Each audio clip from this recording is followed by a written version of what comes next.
다 함께 일어나셔서 하나님 말씀 읽겠습니다. 하나님 말씀은 에스겔서 1장 1절에서 3절까지의 말씀입니다. 에스겔서 1장 1절에서 3절까지의 말씀을 1절을 제가 읽고 2절은 성도님들, 3절은 다 함께 읽도록 하겠습니다.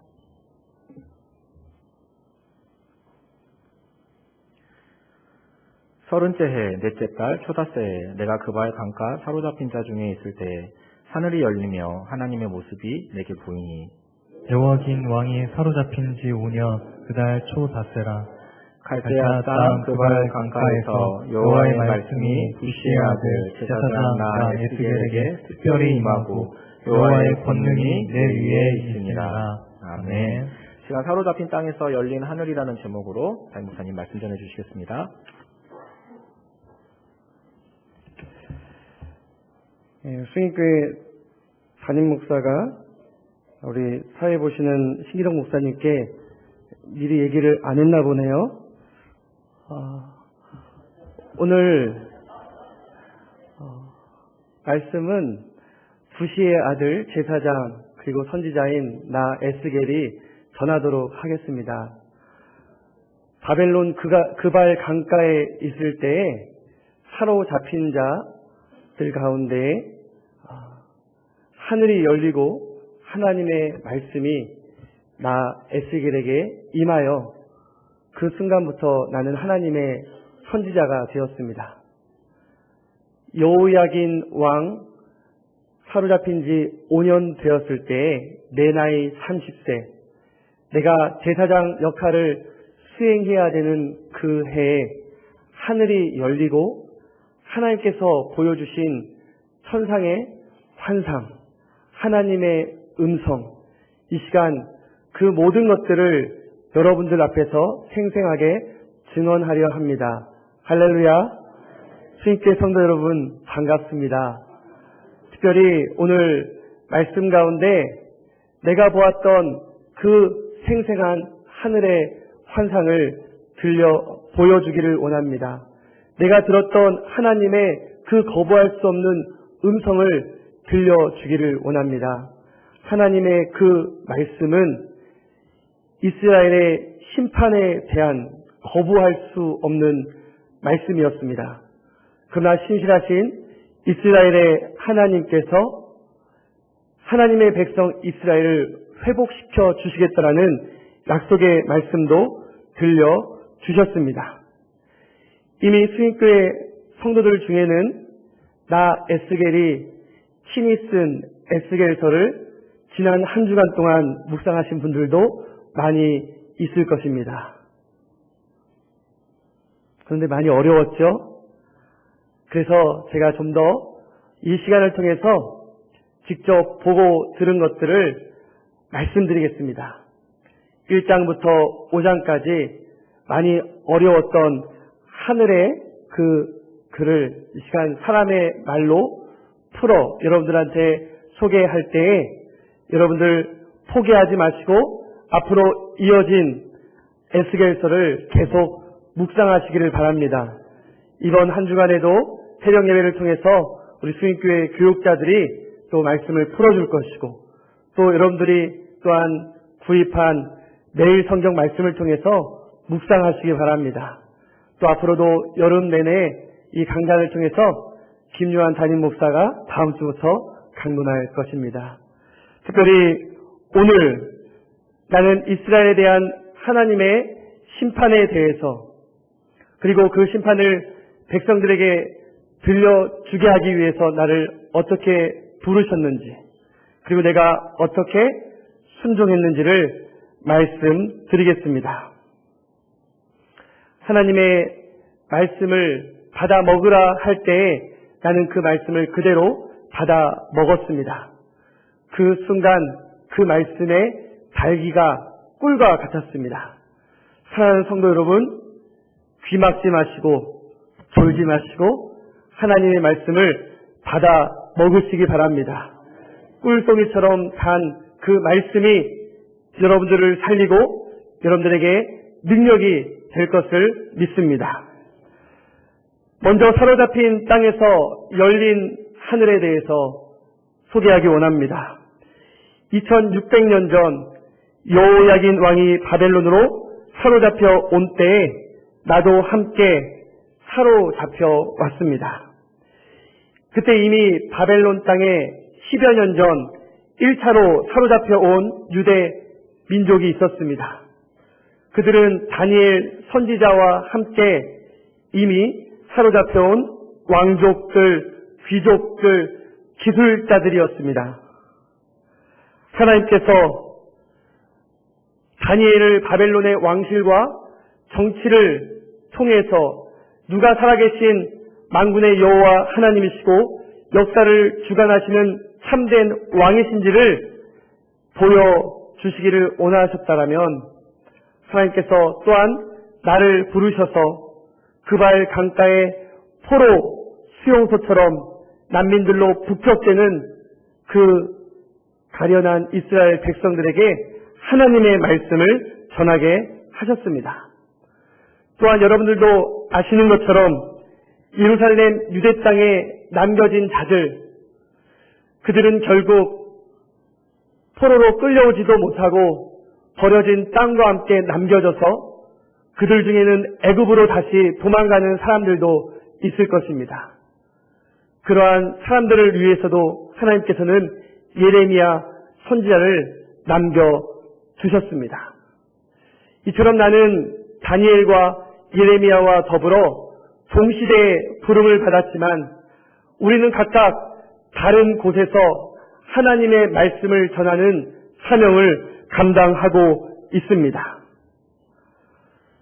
왕과 함께 이 바벨론 갈대아인들의 땅에 사로잡혀온 제사장 가문 출신의 25살의 청년의 눈에 비친 유대 민족의 절망적 상황, 그것이 얼마나 나의 마음을 비통하게 했는지 모릅니다.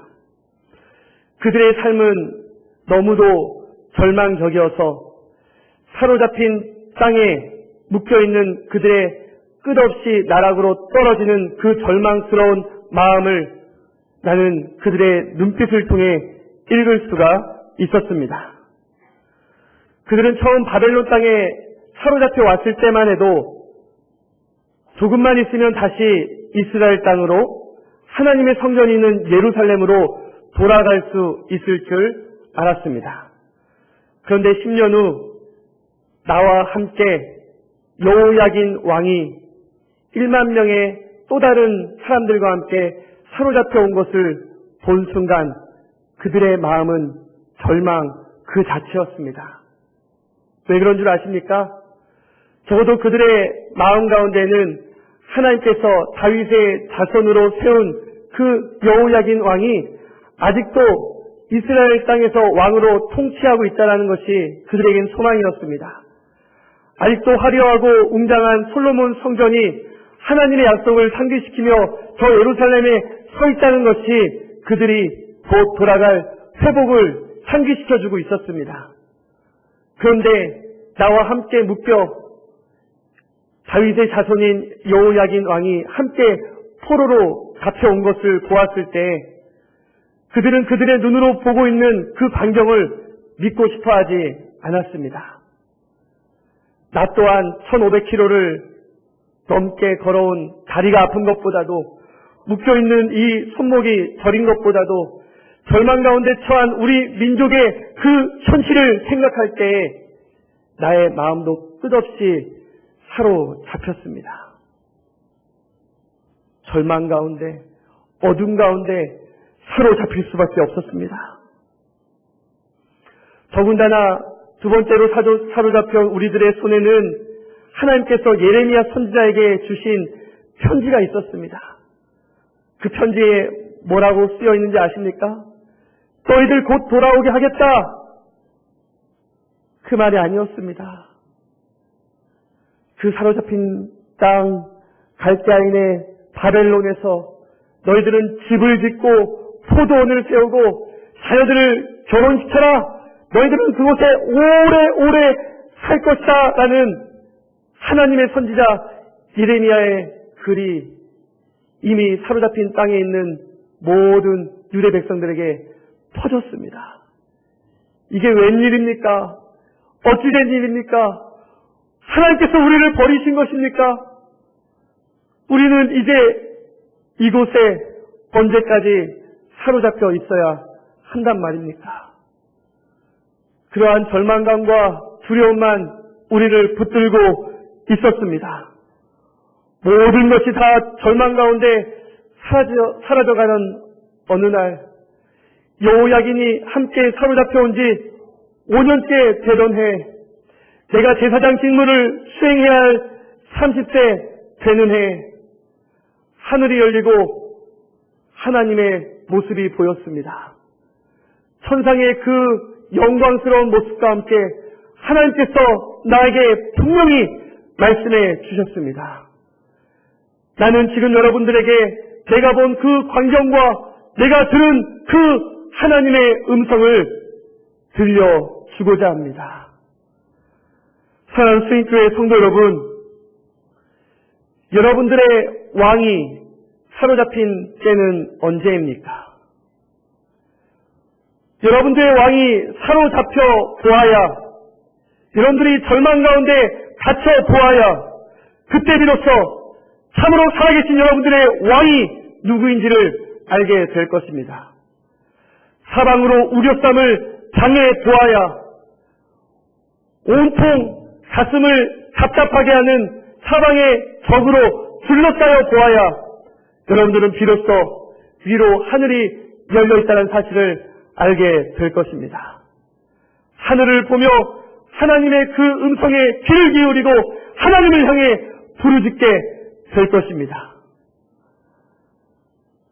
나보다 100여 년 전 먼저 우시아 왕이 죽던 해에 이사야 선지자는 성전의 문지방이 터지고 연기가 자욱한 가운데 하늘이 열리고 높이 들린 보좌에 앉아 계신 하나님을 보았습니다.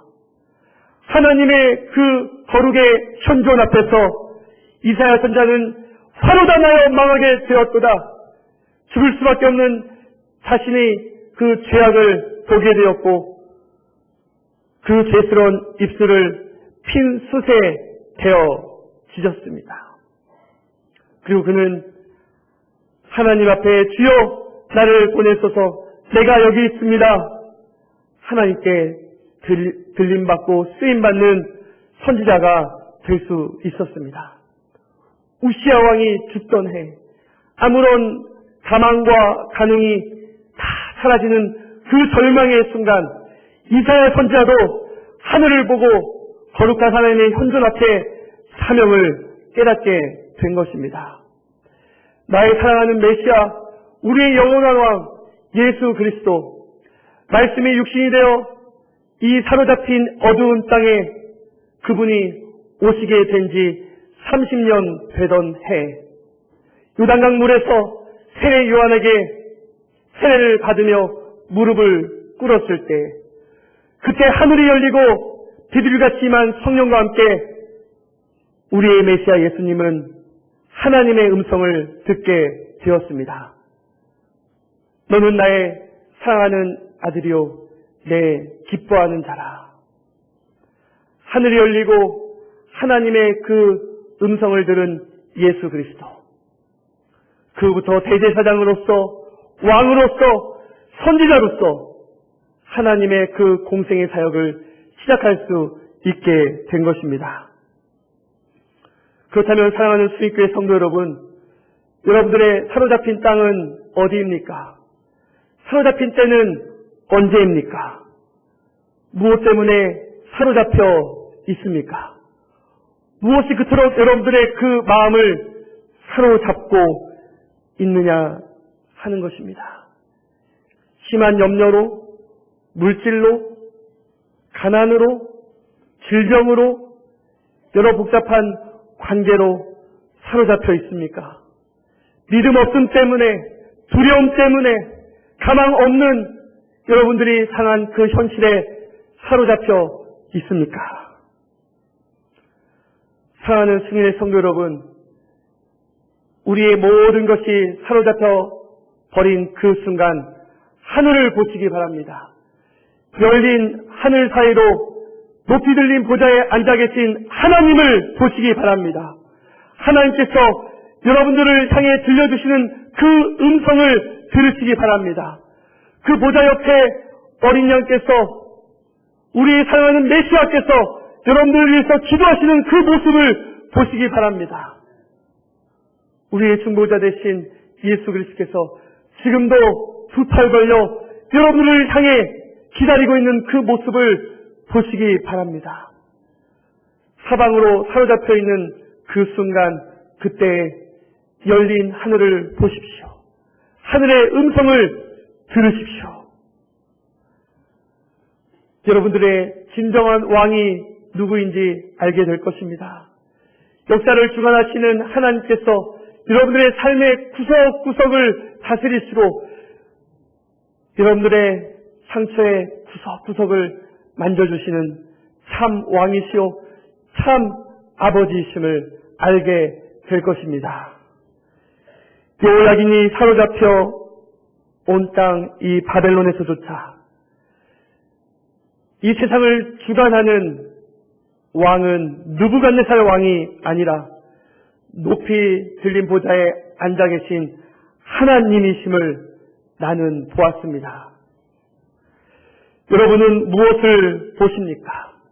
여러분들을 사로잡고 있는 상황들을 보십니까? 아니면 사로잡혀 있는 여러분 자신을 보십니까? 상황을 보고 자신을 보면 더욱더 낙심할 수밖에 없습니다. 우리에게 남는 것은 절망과 어두움 뿐일 것입니다. 그러나 모든 것이 다 사라졌다라고 하는 그 절망의 순간, 우리가 하늘을 볼 때, 그 하늘이 열려있는 것을 보게 될 때 하나님의 그 음성을 통해 하나님의 말씀을 붙잡을 수 있을 것입니다. 하나님의 말씀을 붙잡으십시오. 하나님의 말씀을 먹으십시오. 하나님의 말씀만이 우리를 살리는 능력이 되는 줄 믿습니다. 사랑하는 승인의 성도 여러분, 이제 나는 열린 하늘로 내가 본 천상의 환상을 여러분들에게 소개하고자 합니다. 내가 분명히 들었던 하나님의 그 음성, 그리고 그 음성대로 제가 사명을 감당하고자 했던 나의 처절했던 순종의 모습을 여러분들과 함께 나누고자 합니다. 크신 하나님의 영광을 보았던 결코 잊을 수 없는 사건을 말씀드립니다. 북쪽 하늘이 열리며 폭풍과 구름과 번개와 광채가 번쩍거렸습니다. 네 개의 생물이 수납들처럼 날개짓을 하며 하나님의 영광을 높이 찬양했습니다. 네 개의 그 생물은 각각 모든 만물들을 대표하는 존재들이었습니다. 만물의 영장을 대표하는 사람, 짐승을 대표하는 사자, 가축을 대표하는 소, 그리고 하늘을 나는 새를 대표하는 독수리. 이 네 개의 생물들은 각각 사방으로 눈을 향하고 있는데 그들의 눈은 철저하게 하나님의 영에 지배되고 있었고 하나님의 불꽃 같은 눈으로 사방으로 흩어진 그들의 눈은 온 세상을 감찰하고 있었습니다. 그들의 발은 얼마나 빨랐던지 하나님의 영이 그들에게 명령하면 하나님의 그 말씀을 수행하며 그들의 모든 관심과 집중은 온통 하나님께 수종드는 것에 있었습니다. 그들의 날갯짓은 너무도 신비롭고 너무도 힘차고 너무도 아름다웠습니다. 그러나 하늘의 보좌 위에 광채와 같이 사람의 모양으로 한 형체가 나타났을 때 그토록 힘찼던 그 수rap들의 날갯짓은 멈추고 그들은 날개를 들이운 채 오직 그 영광스러운 보좌에 계신 사람의 형상을 향해 엎드렸습니다. 그때 나 또한 엎드릴 수밖에 없었습니다. 그 거룩과 영광의 그 위엄 앞에 내가 무엇을 표현하거나 묘사할 수 있겠습니까? 나는 입을 막고 내 가슴을 조인 채 그분 앞에 수잡들과 함께 엎드려 예배할 수밖에 없었습니다. 내가 본 열린 하늘, 그 열린 하늘 위로 보좌에 앉으신 이의 그 형상 앞에 모두 엎드려 있는 그 예배의 광경, 이 부족한 죄인의 입술로는 감히 형언할 수 없고 묘사할 수 없습니다. 그러나 다행스럽고 감사한 것은 700년 후에 내가 보았던 그 환상을 똑같이 보고 경험한 한 사람이 있었다라는 것입니다. 메시아 예수의 사랑하는 제자 요한 사도, 그 또한 내가 본 광경 그대로를 보고 하나님의 교회들을 향해서 그는 책을 썼습니다. 그 책 요한계시록에 기록된 천상의 환상, 그것은 바로 무언가를 묘사하고 표현하는 데 관심이 있거나 집중된 것이 아니라 바로 그 내 생물과 더불어 구약의 12족장과 신약의 12사도, 즉 24명의 모든 24장로들이 온 땅을 대표하여 그들이 받은 그 멸관까지도 보좌에 앉으신 이와 어린 양께 올려드리며 예배하는 그 광경, 그것은 내가 경험한 것과 너무도 똑같은 것이었습니다. 우리 주 하나님께 모든 영광과 존귀와 권능을 돌리기에 합당하도다.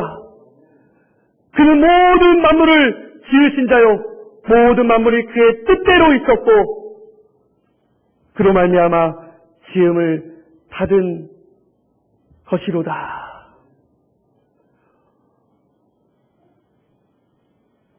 구원이 세세 영원토록 그에게 함께 있을지어다. 모든 만물이 그분을 향해 찬양하고 찬양받기에 합당한 그분을 향해 예배할 수밖에 없었습니다.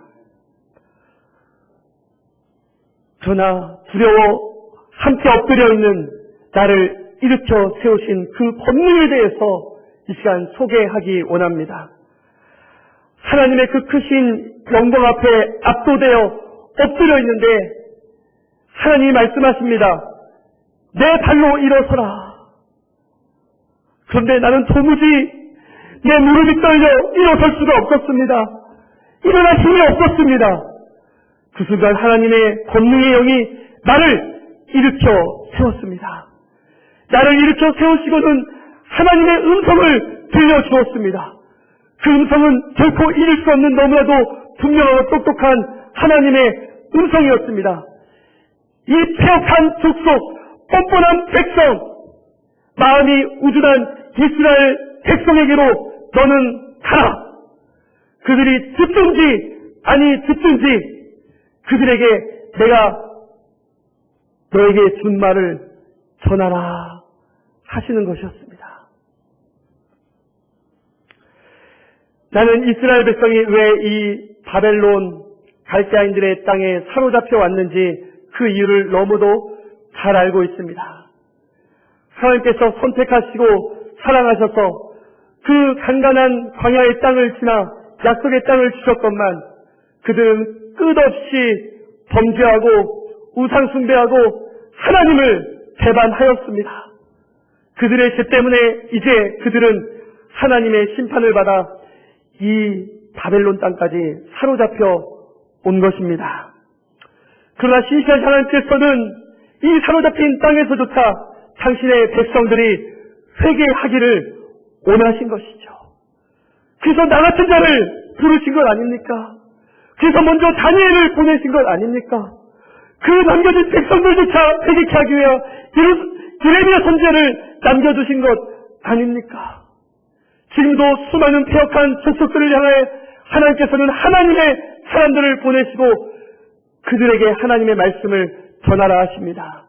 듣든지 아니 듣든지 그 사명의 자리에서 하나님의 말씀을 전하는 순종을 감당하라 하십니다. 그들은 너무도 고집이 센 태역한 족속들입니다. 여러분들은 어떻습니까?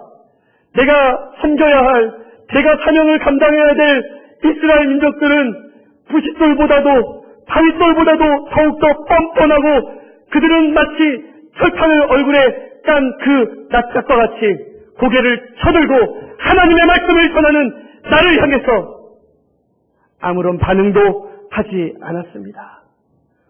그러나 하나님께서는 나를 그들보다 더 단단한 금강석으로 무장시켜 주었습니다. 사랑하는 수인교회 성도 여러분, 때로는 하나님께서 우리를 사명의 자리라고 보내신 그곳이 우리가 생각하는 것 이상의 너무나도 험난한 고난의 자리일 수 있습니다. 하나님의 말씀을 전해도 반응하지 않고 변화도 없고 아무리 씨를 뿌려도 열매를 맺지 않는 그 자리가 바로 우리가 나아가야 할 사명의 자리요, 우리가 감당해야 될 순종의 자리일 수 있습니다. 여러분들이 만일 나와 같이 보냄받은 그 사명의 자리가 아무런 반응도 결실도 맺지 못하는 자리라면 여러분들 어떻게 하시겠습니까? 평생 고생하고 정말 수많은 것을 희생했는데 돌이켜보니 내가 다시 원점에 와 있다는 것을 보게 되었을 때 나를 보낸 하나님에 대한 원망이 없을까요? 내가 받은 그 사명에 대한 회의가 없겠습니까?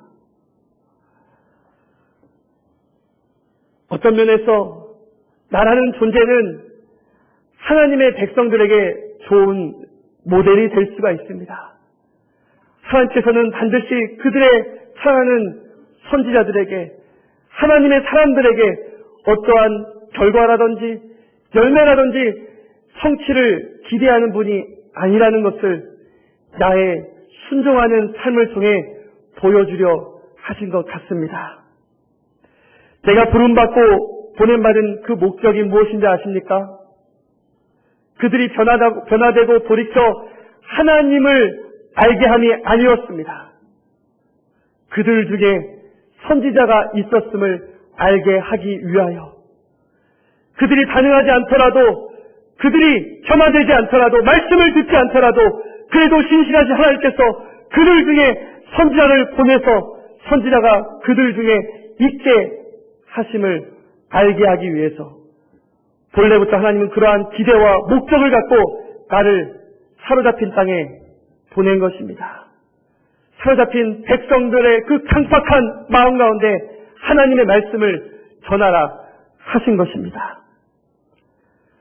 그발강가의 포로 수용소 테라비, 아무런 소망도 희망의 빛도 보이지 않는 모든 것이 불가능하고 절망인 땅, 이곳에서 내가 하나님의 사명을 어떻게 감당했는지 여러분들에게 말씀드리려 합니다.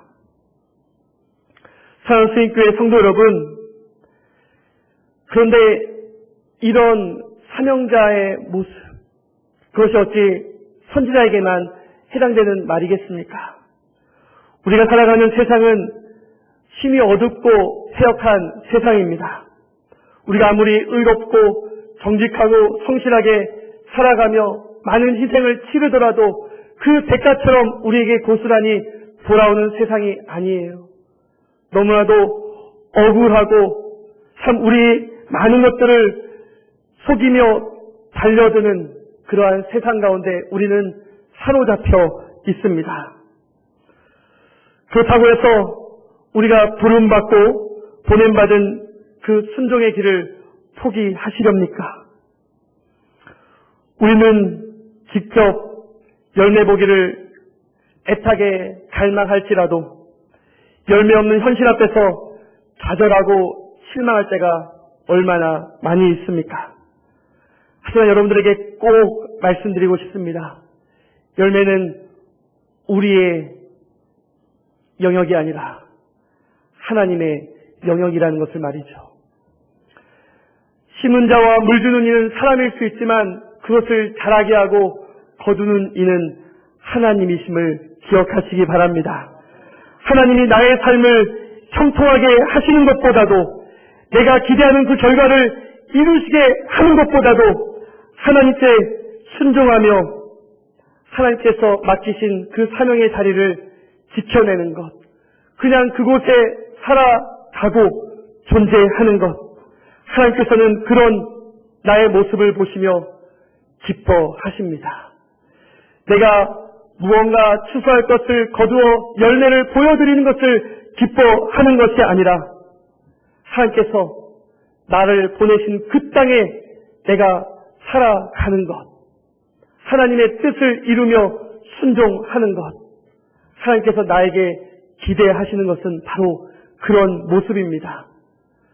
순종하는 삶 자체가 하나님이 기대하고 기뻐하는 것이라면 우리는 무언가를 열매 맺기 위한 능력을 너무 집착해서는 안 될 것입니다.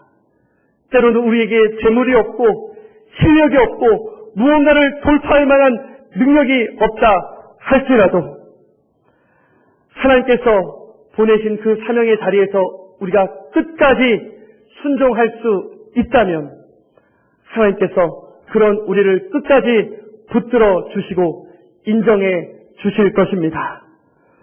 우리 모두가 많은 열매를 꿈꾸기보다는 하나님이 기대하는 모습으로 순종하시기를 바랍니다. 전도의 열매에 연연하기보다는 전도의 삶을 살아가시기 바랍니다. 교회의 숫자적 성장을 추구하기보다는 교회의 본질적 사명인 선교적 모습으로 교회의 사명을 감당하며 전도적 방향성을 끝까지 추구하며 여러분들이 발 딛고 몸담고 있는 그곳에서 더욱 순종하시고 충성하시기 바랍니다. 여러분, 그러면 나는 어떻게 순종했냐고요? 잠시 그 말씀 드리기 원합니다. 나도 이사야 선지자처럼 하늘의 그 영광을 보고 주님, 내가 여기 있사오니 나를 보내소서. 저는 하나님의 날아가는 그 두루마기를 먹으라 하실 때, 내 배에 넣고 상자에 채우라 하실 때 그것을 먹고 그 맛이 꿀과 같아서 나는 그때부터 준비가 되었습니다. 하나님 나를 어디로 보내시든지 누구에게 보내시든지 하나님의 말씀을 전하겠습니다. 나는 하나님께서 나를 사람들이 많은 광장으로 보낼 줄 알았습니다.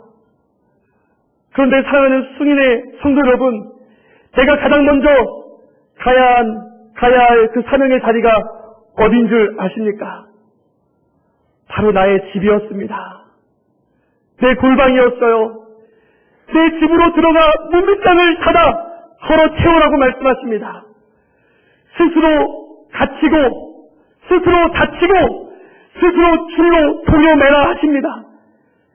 내가 스스로 그 봉합들로 나를 묶으면서 살아볼 생각이 다 들더군요. 그러면서 누우라 하세요. 오른쪽으로 누워서 저 도판을 390일간 바라보라 하십니다. 그리고 왼쪽으로 또 누워서 40일간 또 바라보라 하세요. 430일간을 예루살렘의 멸망을 상징하는 그 도판을 바라보면서 새똥에 구운 그 곡물을 먹으며 나는 하루하루를 버텨야 했습니다. 갇힌 채, 묶인 채, 누인 채, 그리고 나의 이 혀가 이 천장에다 아무 말 하지 못하는 벙어리가 된 채 제가 할 수 있는 것은 그저 그 도판을 보면서 멸망당할 예루살렘을 생각하는 것뿐이었습니다.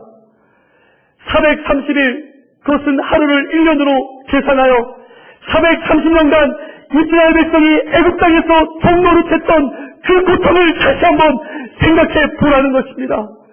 그러한 심판이 이 유대 민족 가운데 다시 찾아오리라는 하나님의 그 경고의 메시지를 내가 몸소 체험했을 때 내가 얼마나 두려웠는지 아십니까?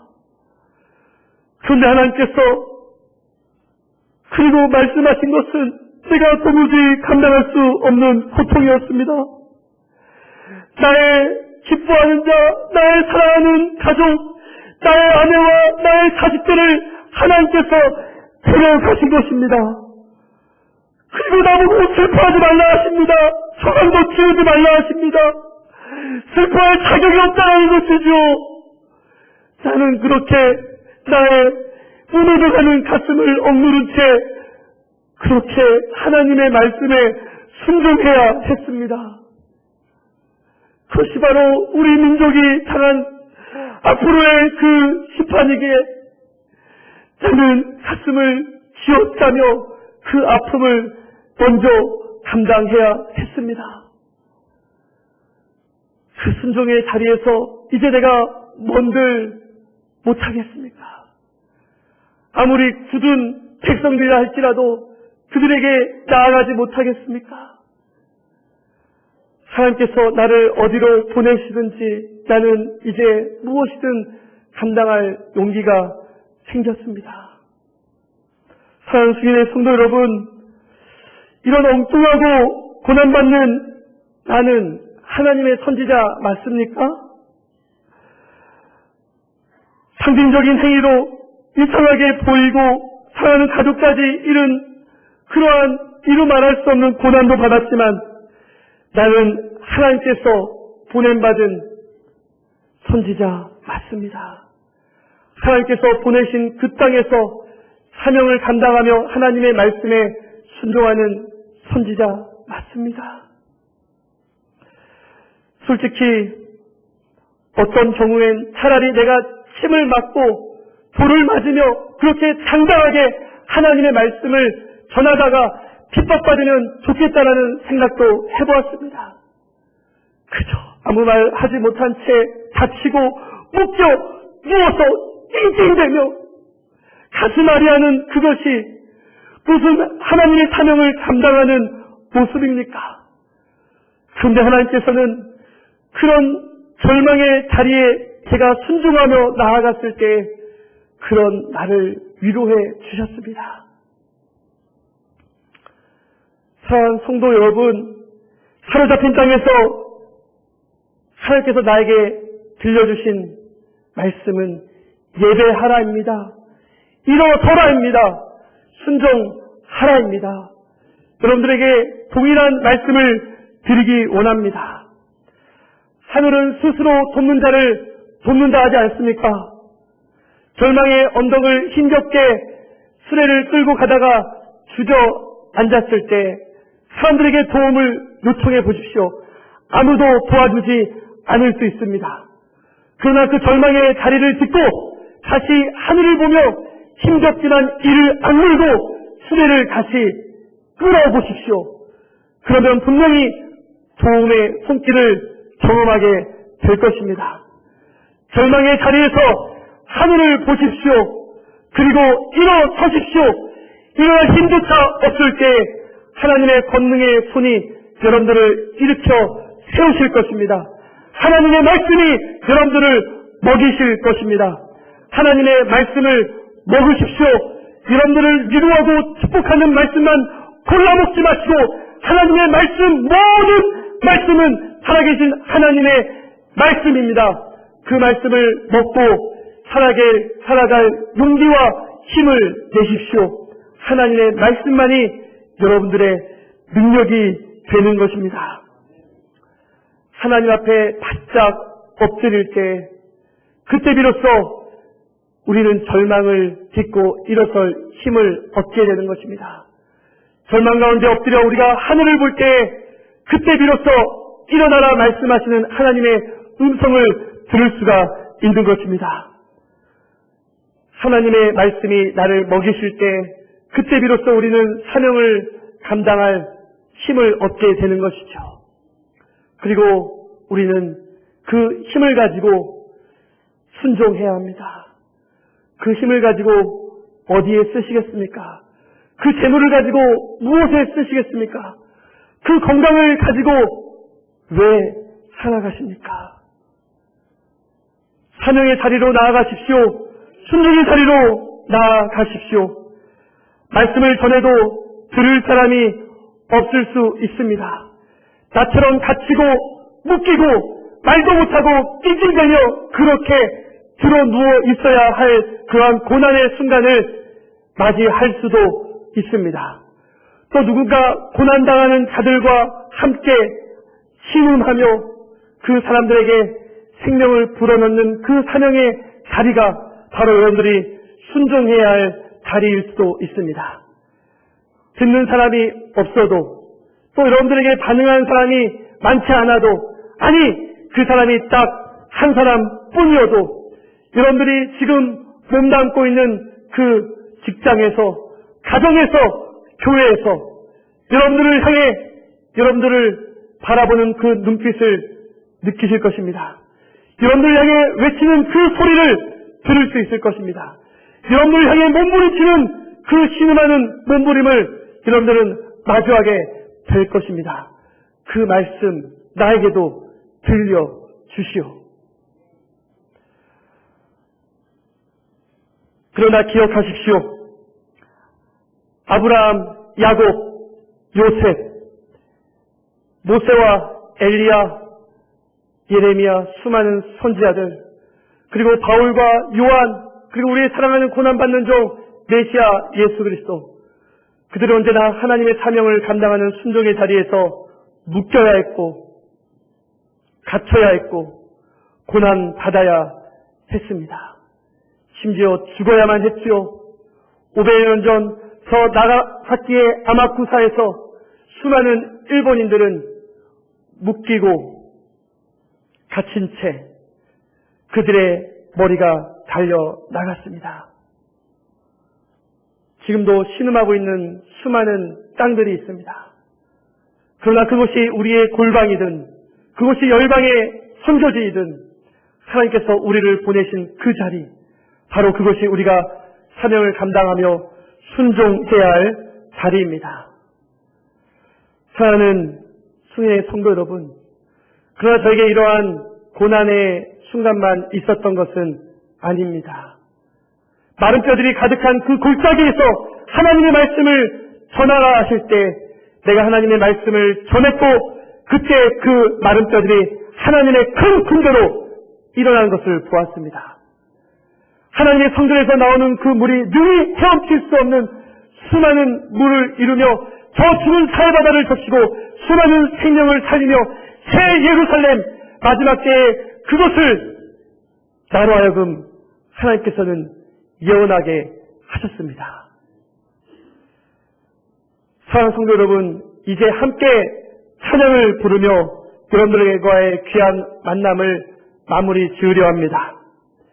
미국의 부흥의 불길이 한창 번지고 있던 1860년, 생기라는 한 젊은 여인은 하나님의 놀라운 사랑에 압도되어 하나님의 그 놀라운 사랑, 하나님의 그 은혜의 말씀 나에게 전해 주시오라는 시를 썼습니다. 우리를 살렸던 하나님의 말씀, 그리고 우리를 향해 나를 살려달라고 절규하고 부르짖는 그 영혼들, 나를 살린 그 말씀과 또 나를 향해 절규하는 그 영혼들을 생각하면서 내가 감당해야 될 그 사명의 자리에서 순종하는 나의 모습을 다시 한번 생각하면서 우리 함께 205장 찬양을 부르기를 원합니다. 주 예수 크신 사랑 늘 말해 주시오. 주 예수 크신 사랑 늘 말해 주시오. 나 항상 듣던 말씀 또 들려주시오. 되지 않는 성도, 되지 않는 주 예수 계신 곳, 주 예수 계신 곳, 나 밝히 알아듣게 또 들려주시오. 나 항상 듣던 말씀, 나 항상 듣던 말씀, 주 크신 사랑 또 들려주시오. 아침에 이슬하루 시타진 다지 내 기억 부족하여 늘 잊기 쉬우니 사랑을 끼칠 때 늘 말해주시고 날 구속하신 사랑 또 들려주시오 나 항상 듣던 말씀 나 항상 듣던 말씀 나 항상 듣던 말씀 주 예수 그리스도의 사랑 우리 가장 급하게 박수 치면서 부르겠습니다. 이 세상 헛된 여와 날 미혹할 때에 주 예수 크신 사랑 들려주시오 천국의 빛난 영광 내 눈에 비칠 때 주 예수 크신 사랑 또 들려주시오 항상 듣던 말씀 항상 듣던 말씀 주 예수 크신 사랑 또 들려주시오 드린 예물 위해서 기도드리겠습니다. 사랑의 하나님 아버지, 우리 탐욕을 채우기에 애쓰기보다는 절제함으로 필요한 양식을 더욱 구하기를 원합니다. 입을 것과 먹을 것이 있고 또 사치와 허용을 하지 않을 정도의 우리의 작은 소유가 있다면 그것에 감사하며 만족하기를 원합니다. 에스겔처럼 비천에 처하여 다치고 묶이고 누워 있어야 하는 상황에서도 순종하는 것이 사명을 감당하는 것임을 알게 하여 주시옵소서. 가난한 이웃의 한숨과 헐벗음과 배고픔을 무시하지 않게 하여 주시고 항상 하나님과 이웃 앞에서 더욱 정직하고 성실한 삶을 살게 하여 주시옵소서. 이 시간 드리는 11조는 우리의 모든 소유가 하나님의 것임을 고백하는 믿음의 실천입니다. 우리 사랑 수련의 성도들 이 실천 잊지 않고 하나님 앞에서 감당하게 하여 주시옵소서. 또한 열방을 향한 하나님의 마음을 함께 품기를 소망하며 선경금을 드립니다. 가난한 자를 향한 구제와 긍휼의 마음을 담아 이 시간 구제 헌금을 드리오니 더욱더 정말 하나님의 긍휼이 이 구제헌금 가운데 넘쳐나 그들을 더욱더 복되게 하여 주시고 또 다음 세대를 바라보는 꿈과 기대가 이 장학헌금을 통해서 더욱더 부풀어지게 하여 주시며 더 많은 감사의 제목들이 이 감사 예물들을 통해서 하나님께 더 큰 영광으로 올려지게 하여 주시옵소서. 우리의 마음이 있는 곳에 물질이 있음을 기억하며 하나님과 교회를 더욱 사랑하는 마음으로 드리는 이 예물을 주님께서 받아주시고 드린 손길을 축복하여 주시옵소서. 예수님의 이름으로 기도드리옵나이다. 아멘.